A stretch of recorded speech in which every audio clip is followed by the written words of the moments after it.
Hi guys, it's Maglor from Sideshow Freaks. Wanted to do a video about the DX12. I've done several already regarding suggested modifications for the figure, but this video will be celebrating the stock figure, which I do think is great right out of the box. So I will do my best to avoid talking about any mods for the figure and just focus on getting the most out of the figure stock. Two of the main things that I'll be discussing in the video will be or rather how to install the cape and how to position the chest armor so that the straps at the top of the abs are mostly covered instead of sticking out the way they do on so many of the pictures that I've seen of this figure. Yes, that is a Batman standee. What I'm showing you here is some of the decorations from this year's annual movie party that we have every year. This year it was the 11th annual and the theme was The Dark Knight Rises. By the way, that's my modified DX12, which that'll be the only appearance of it in this video, because we're going to be focusing on my new DX12, which is totally stock right now. I haven't done anything to it except for take off the plastic from around the face and the neck. I wanted to struggle with it on camera so that I can experience, so you can experience it with me, what it's like to futz with this figure right in the beginning. I should mention that although some of the stuff in this video will be objective, like pointers on how to install the cape, a lot of this is just personal opinion, so feel free to take everything I say with a grain of salt. It's just about preference on some of the stuff. So, getting right into getting the most out of your DX12, let's talk about articulation. I think with any figure, the first thing you want to do is to get to know how the figure articulates. If you've never worked with a nude True Type, Hot Toys True Type figure, I recommend you try that. If you have any Hot Toys figure that wears fabric clothes, take off the clothes and get to know the joints. They're great and can achieve extremely natural positions or posture once you get familiar with how it works. The other thing I want you to keep in mind when working with this figure is to try to let go of any fears you have of breaking him.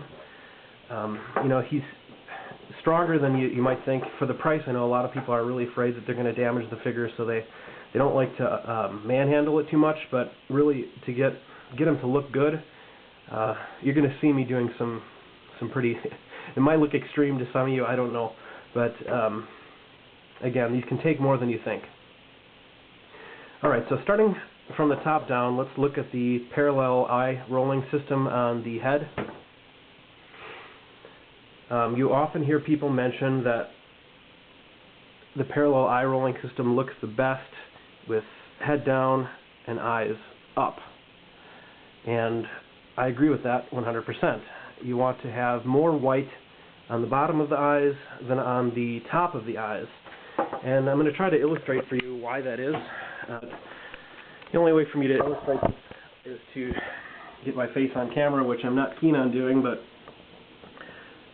alright, I'm going to look in the mirror here. So with the parallel eye rolling system, the eyes are in a fixed position, which is not natural.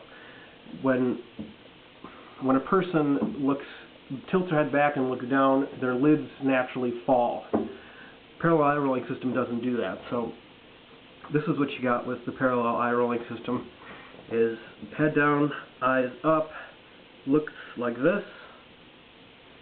And if you start tilting the head back and keeping the eyes straight ahead, it looks very wide-eyed.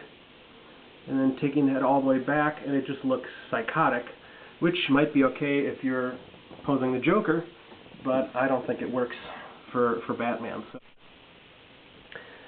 Okay, now getting down to head swap. And let's look at the Bruce Wayne head. Of course, you have the little sleeve that just slides right into place, like so. This neck comes off very easy, and this pops down.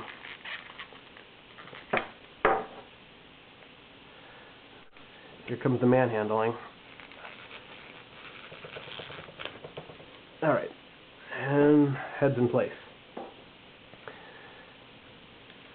I'm going to pop that off. For those of you that do want to remove the neck adapter from the Bruce Wayne sculpt, you're going to want to use heat. So I have my hair dryer here.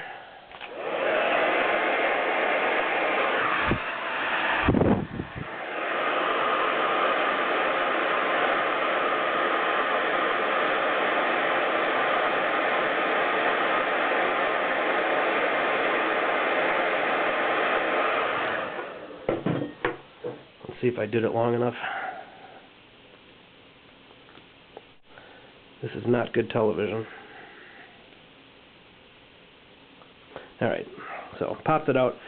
That wasn't very long. I mean, this is barely even warm. So if you do it longer, it's going to come out easier. If you're afraid that you're going to damage it, do it for a short time. It'll just be harder to get out. So I think it's pretty simple to take in and out with heat. Okay, now moving down to the ab armor. Here's what I was talking about earlier. These straps at the top of the abs, with a little bit of work, you can get it to go down over the abs more. Now, obviously, if you give him a crunch like this, it's going to cover the abs. It's going to cover the abs, but it looks a little bit unnatural. So what I've been doing is I grab a hold of the abs with the chest and then kind of bring them out of that crunch, taking the abs with me. The other thing you can try to do is try to push the chest armor down as hard as you can, or as far as you can rather. And between getting the whole chest and just upper torso armor pushed down and the abs pulled up, between those two you can really accomplish quite a bit in getting the chest armor to cover the top straps of the ab armor. So again, two things you want to do if it's like this: press the chest armor down, put him in a crunch, and pull the ab armor up. And then just, tweak it as you're working on the pose. And I really haven't had trouble with it sneaking back up once you get it good. The key is to not be afraid that you're going to break the figure.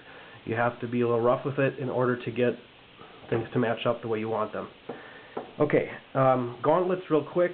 Just note that the gauntlets have elbow pads, so think about where the elbow is on the figure and make sure that the blades are where they should be.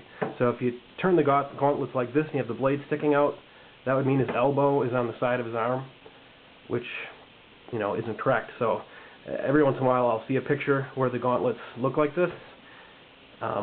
So just a note to make sure that the gauntlets are around back, following along, well, that would be his ulna, this bone right here, and that the elbow pad meets up with where the elbows would be. Okay, now on to the belt. I gotta admit, I was afraid of breaking this when I first got it, because I wasn't sure where it was meant to come apart. The trick is to look at the underside, and you can see the little holes where the plastic pieces fit in. So that means that where the belt fastens is right about here. So if you grab a hold where the gun attaches and over here on this side and just twist, it comes apart real easy once you know where it fastens. So it's not hard to do. It's just a matter of knowing where those fasteners are. Same with the other belt.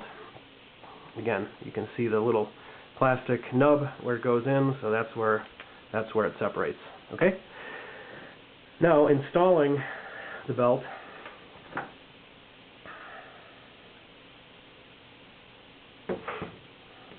just a matter of pushing it into place. And then here it would be an issue of personal preference. I'll see some people with the belt real high, which is accurate in terms of how it is interacting with the abs,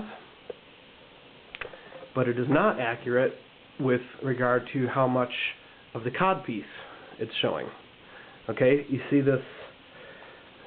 this little ridge at the top of the codpiece? That's ugly, and not something you will ever see on screen. So in my opinion, that needs to be covered. So anytime that you put the belt on, I recommend moving the belt down over that. I have seen people mention that it doesn't want to stay there. I haven't had that problem.